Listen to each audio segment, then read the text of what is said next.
Hello viewers, you are watching the Doordarshan Kendra Kohima. Welcome to another panel discussion on Swachhata Hi Seva. In the previous episode, we were introduced to Swachhata Hi Seva campaign, particularly with regard to its implementation in Nagaland with reference to the urban areas, the Kohima Municipal Council. Now in this episode, we will understand more about the Swachhata Hi Seva campaign and its implementation in the rural parts of Nagaland. And joining me on the panel is Ms. Ashale Sep, the District Coordinator, PHED Kohima Division. We also have Ms. Vibhu Seye, the IEC Consultant, PHED Kohima. Thank you, ladies, for joining me. So we had a previous episode on Swachhata Hi Seva campaign. We understood where our viewers were introduced to the campaign, particularly with regard to the urban areas. Now in this episode, we want to revisit the campaign and understand its implementation in the rural areas. So I'd first of all like to start with, if you can throw a light on what the Swachhata Hi Seva campaign is and what is its primary objective. Ms. Vibhu, would you take this question for me? Thank you for this moment and thank you for having us. Well, Swachhata Hi Seva, as the name suggests, it means cleanliness is service.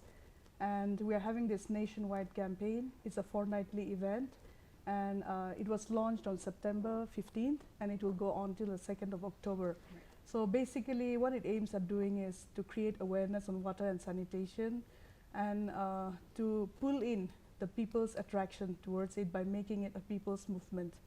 So it's basically focused on the rural areas. It is a joint venture of the Ministry of Drinking Water and Sanitation and the Ministry of Housing and Urban Affairs.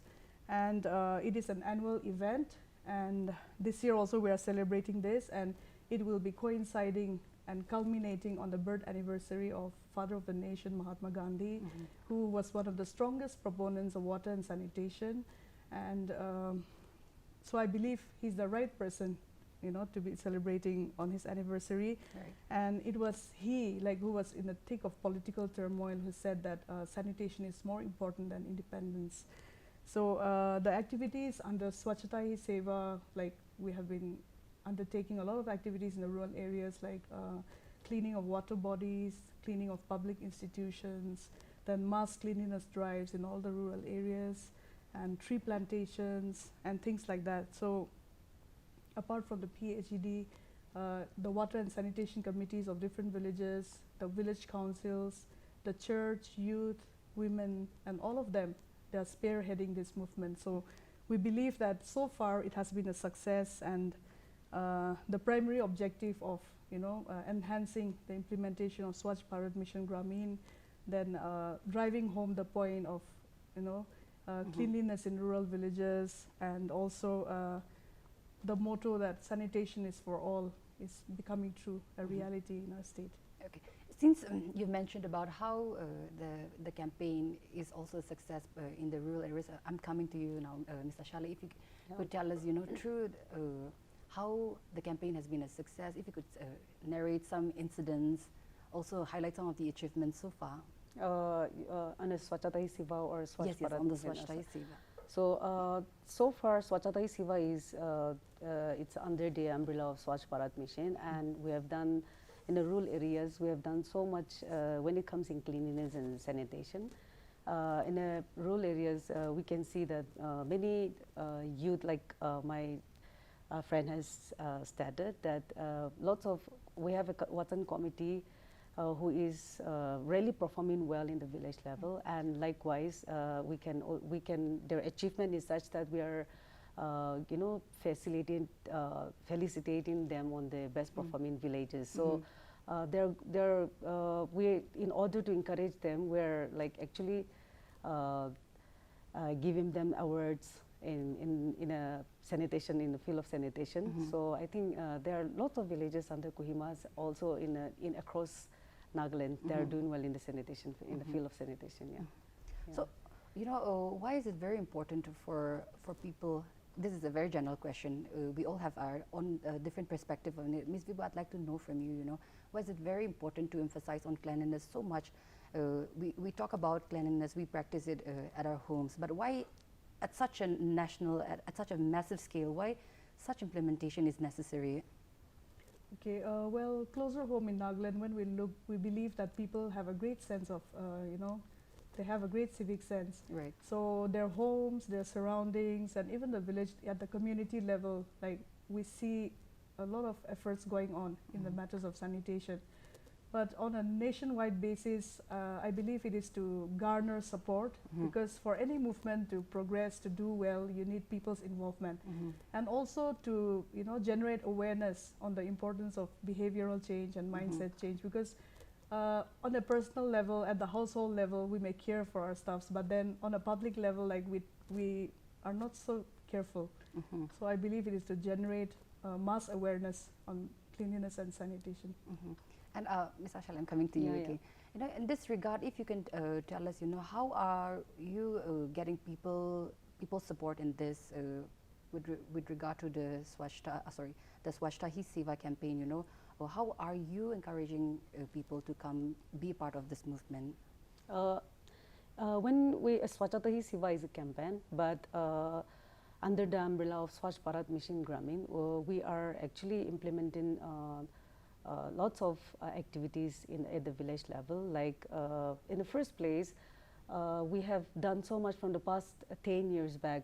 The Swachh Bharat Mission has significantly accelerated the efforts by eliminating the practice of open defecation free. So that is the initial steps that we have been pulling together, the people's, it's actually, we call it a people's movement. And with that movement, we could be able to pull together and then try to bring the changes by, by constructing every individual household latrines, and also improve the sanitation, their sanitation overall hygienes through solid and liquid waste arrangement at the village level. So that is what the Swachh Bharat Mission as a whole is achieving, and also the Swachhta Hi Seva is campaigning as of now. Yeah.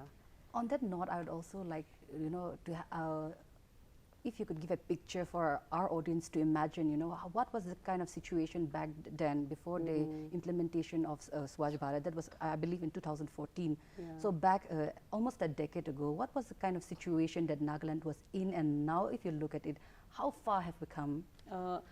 When we talked on Swachh Bharat Mission earlier in the years, like 10 years back, we call it as a Nirmal Bharat Abhiyan. So that Nirmal Bharat Abhiyan is also focusing on the total sanitation campaign. So during those days, the people were actually defecating outside. That we can know it. I mean, from our own eyes, that we have seen in the village level. So after the Swachh Bharat Mission has introduced, or after the Nirmal Bharat Abhiyan, since 2009, I should say, since 2009, Nirmal Bharat Abhiyan was introduced in Nagaland, and during that time, the department were actually focusing on eliminating stopping the open defecation.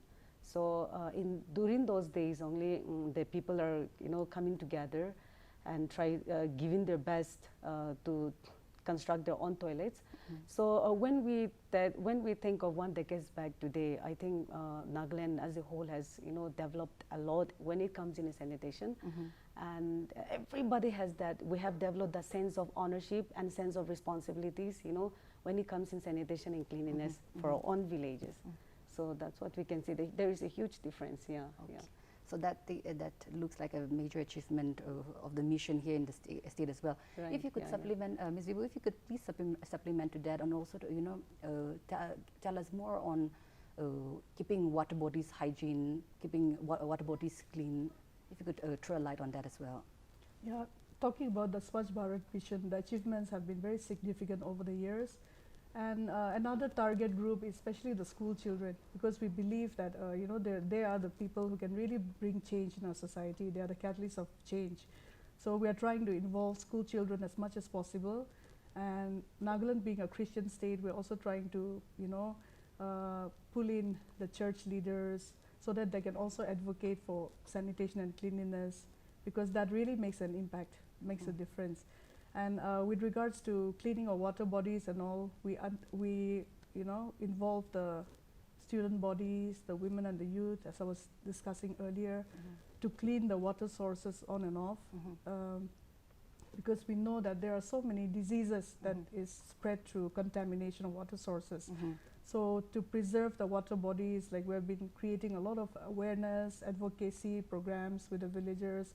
And now it's been like a few years, we have roped in the Swachhagrahis as well. They are the cleanliness volunteers. So they are also doing a good job at the village level by, undertaking so many activities, by being ambassadors of our department. So that way we are trying to bring in change, and many things are happening at the village level. I also, like it how you mentioned about the role of the church here, and Nagaland being a Christian majority state. On this note, particularly with regard to the rural setting, the rural areas of the state, how important does the role of the church play in disseminating information? How do you see it? Well, in every sphere of life, like we believe that the church has such an impact. So even in the field of cleanliness and sanitation, we are roping them so that they can also say a few words on the importance of water and sanitation, to talk about diseases prevalent due to unhygienic living. So public health has been a focus for the church as well. And yeah, I think those are the few things I would say. Okay, and I think the church, if our viewers would agree, becomes one of the main areas where information gets disseminated to a large number of people, because people usually go to church every Sunday. That's how we see it here in the state of Nagaland. We are talking about the success of the Swachh Bharat mission and also the Swachhta Hi Seva campaign, but I'd also like to understand the challenges of implementing such a campaign and such a mission. Ms. Ashale, if you could take this question from me. Okay.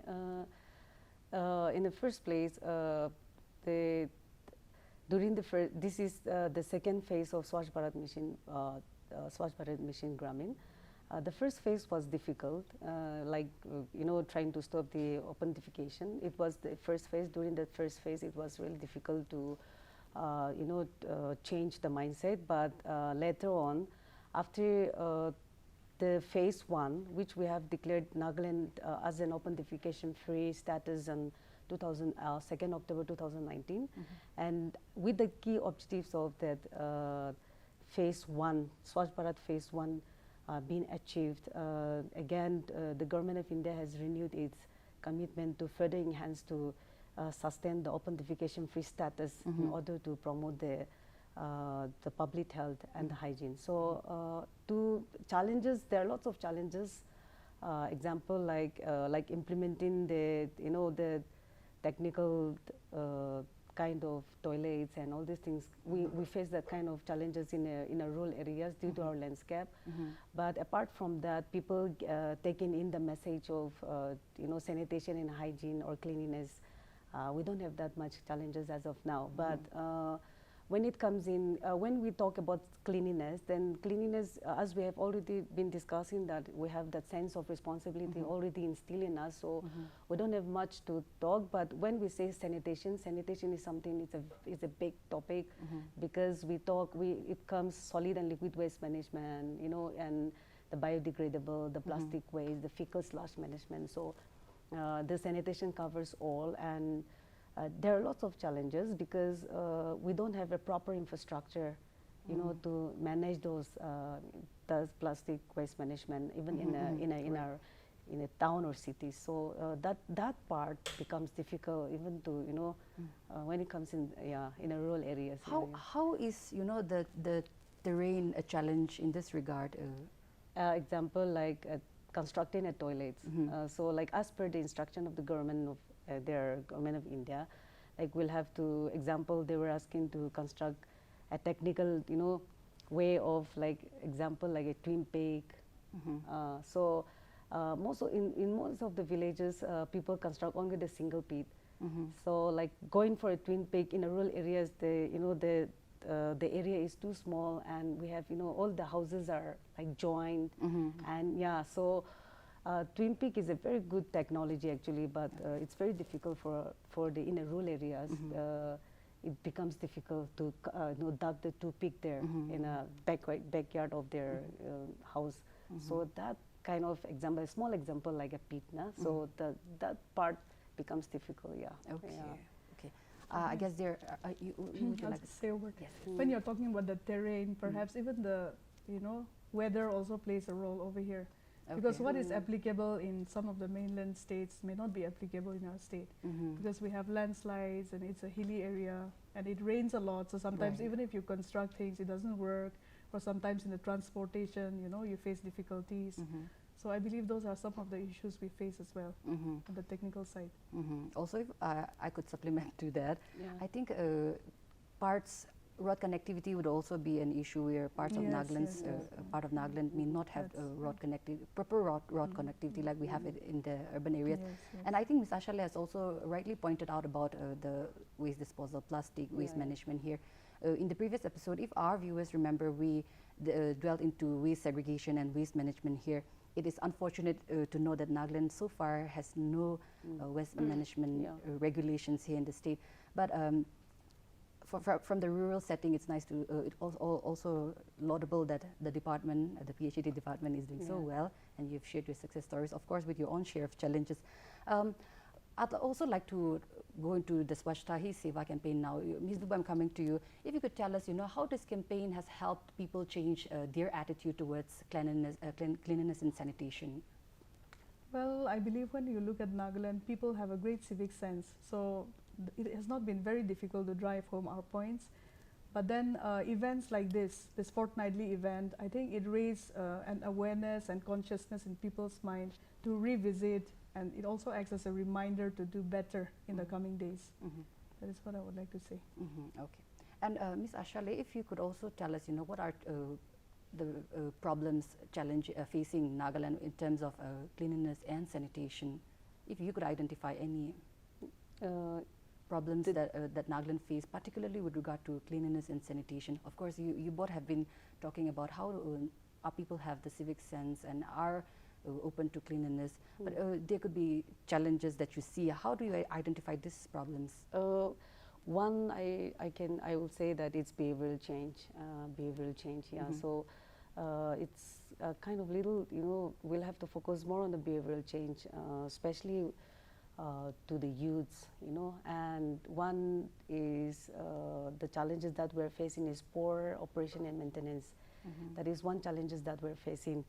So whenever there is an assets created in a village or in the rural areas, due to the poor operation and maintenance, that is the part that everything goes defunct, and that is the part where the sanitation or the cleanliness doesn't improve at the rural village, the rural areas. And one thing is like I think living by example is also one thing that we'll have to stress more on that. Yeah. So I think that is some few challenges that we're facing, even in the urban and the rural areas. There, that is the challenges. Yeah. When you talked about the assets, I am imagining that public toilets that are constructed in the villages are not taken care of. Do you mean in that sense? Yeah, right. That is the challenges we're facing right now. Yeah. So even in not even in rural areas, but I should say it's in urban areas too. Yeah. Poor operation and maintenance go defunct in all the public assets created by the government. Yeah. So in this regard, does the government have a mechanism in place to check if the assets that have been created in the rural areas or in this in the urban setting, to have a maintenance of these assets? So there is no such mechanism after constructing the assets at the village or the rural areas, because we all have when we for the PHE, especially for Public Health Engineering Department, we have a communitized body known as WATSAM.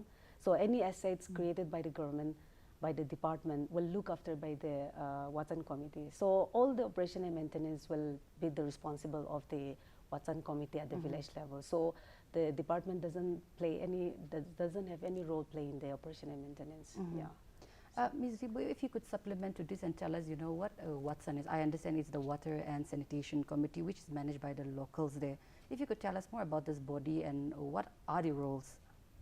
Water and Sanitation Committees, they operate at the village level, and they are kind of a bridging block between the department and the village. They are more into maintenance and operation, and they also collect fees at nominal rates. so that they can, operate the pumps or, maintain the toilets or see that, water is there in the toilets and things like that.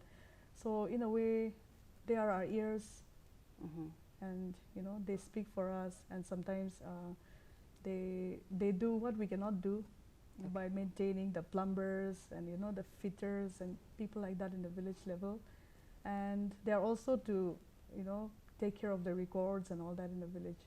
So with the Jal Jeevan mission, perhaps their role will be more vigorous, because they have to take care of the operation maintenance. Okay. Yes. I believe that very well, portrays the community participation in terms of cleanliness and sanitation in this regard, if you both agree. Yeah, that's right. Also, if you could tell us, particularly with regard to the Swachhta Hi Seva campaign around this time, that is still October 2, what major things are happening, what major activities are happening? If any of you could take this question for me. On October 2nd, you mean? On October 2nd and tomorrow. Okay. Okay. Tomorrow we have a joint mass cleanliness drive at Merema. So we are all trooping in there tomorrow. And apart from that, as I mentioned earlier, we are undertaking cleanliness drives in all the rural areas, then cleaning of water bodies, then tree plantation in some areas, then we had pledge taking. And apart from that, on the 2nd, that is the culmination, we have a big program planned out at Dimapur. It will be a state-level felicitation of best performing villages and divisions under SBMG. How do you identify these best performers? How do you identify them? Based on their the sanitation, the status of sanitation, like every schools and Anganwadi centers, panchayat cars, their drainage system, the solid waste management system, if all the arrangement is there at the village level, then we consider they're qualifying them as the best performing villages. Example, like we have nominated Kohima village and also Tasupani new villages under Samyo district as the best performing villages. Likewise, we have nominated the various villages under each districts in various districts. So based on their performance of the sanitation and cleanliness, verifying the toilets, availability of toilets, access to toilets, and also the cleanliness and the solid waste management arrangement and the grey water management arrangement. So according to that, we are qualifying them as the best performing village. Okay. Okay. And maybe one of my last questions. How do you think that toilets, especially in the urban areas here in the municipal areas, where there are a lot of people residing within the city itself, a very small city, how can these toilets be made accessible to the public? Like pay and use toilet will be one. So I think if the government created more assets of pay and use toilets, then I believe the public will get access to that kind of community sanitary complexes. Okay. So, and of course, the facility should be there, water, and it should be clean. It should be like attractive for people to visit. Yeah. And would you have any final message for our viewers with regard to cleanliness and sanitation, and how important it is for our daily life to maintain this? Easy work, if you could. Well, in Nagaland, we have received open defecation free status in 2019. On October 2nd, we had a big program. So now officially, Nagaland is free from open defecation. So that is a significant progress that we made through the Swachh Bharat mission. But now the thing that we need is more awareness and a sense of responsibility towards the public assets created. Because end of the day, the department cannot go after each other, checking out whether the toilets are clean or not, whether the facilities are being maintained properly. Because it is at the village level that each of the student bodies or the youth or the church or the women, Watson and council, they have to take care of all of that. So basically now we are looking at a mindset change, a behavioral change. So we are also working in those lines so that people become more aware and take care of their assets, and especially the ones created by the government as well. And if they do their duty, we believe we can go a long way. And it is through their continuous efforts, like all the bodies that I mentioned, we have come this far. but we still have a long way to go in terms of infrastructure and the maintenance. So assets need to be created, of course, but people need to take responsibility and cultivate a sense of ownership, a sense of belonging towards it. Only then we can see a clean and beautiful Nagaland. Okay. So I would not wind this up without your message as well. So if you could also give your message to our viewers.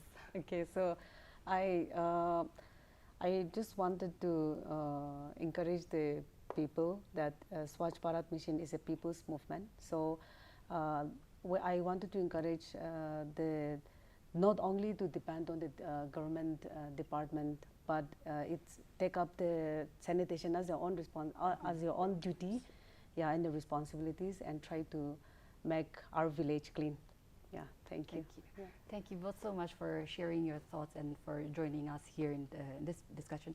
So viewers, our panelists have created awareness on maintaining cleanliness and sanitation through this discussion. I hope our message will reach out to each and every one of you, and you'll carry forward the message to people around you and help us join this movement in making India a cleaner and a more hygienic nation. Thanks for joining us for this episode. I'm Madeline Ambrosia signing off from DDK Kohima.